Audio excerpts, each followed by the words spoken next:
ইমানদারেরা কিয়ামতের ময়দানে যদি জান্নাতে যাইতে চাও, মরণটা যদি ইমানের মরণ চাও, মরণের পরে কবর যদি জান্নাতের বাগান বানাইতে চাও, কিয়ামতের ময়দানে পুলসিরাত যদি বিজরাতের পার হতে চাও রে মুমিন, জাহান্নাম থেকে মুক্ত হয়ে যদি জান্নাতে যাইতে চাও, আমি আল্লাহ এই আয়াতের মধ্যে দুইটা বিষয় নির্দেশ করলাম।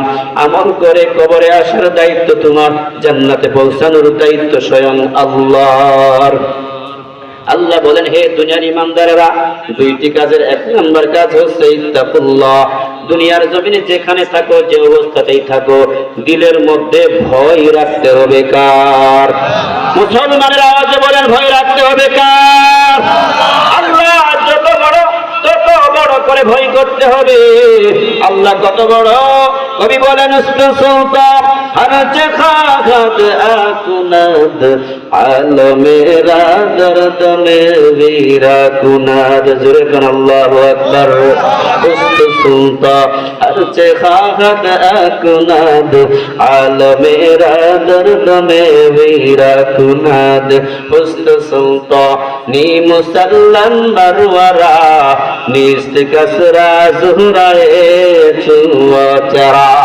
কবি বলেন, আল্লাহর ক্ষমতা কি পরিমাণ জানো?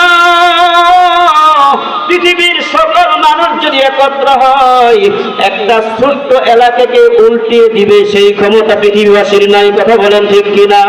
কিন্তু আল্লাহ পাকের ক্ষমতা কত বড় জানো রে মুমিন?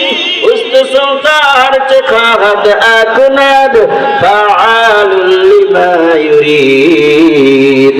আল্লাহ যা চান তাই করতে পারেন। আল্লাহ যদি ইচ্ছা করেন কোন এলাকা না, আল্লাহ যদি ইচ্ছা করেন কোন জেলা না, কোন দেশ না, গোটা পৃথিবীকে মুহূর্তের মধ্যে তছনছ করে দিতে পারেন। পৃথিবীর কারো ক্ষমতা নাই। আল্লাহকে প্রশ্ন করবে, কেন করলা? কথা কোন ঠিক কিনা? আল্লাহ যত বড়, আল্লাহ যত পাওয়ারফুল, ওই পরিমাণ ভয় যদি কেউ করতে পারে, আল্লাহ পাকের ভয় বা তাকওয়া যদি অর্জন করতে পারে, আল্লাহ বলেন, এটা তুমি অর্জন করো, লাভ কি হবে রে মুমিন?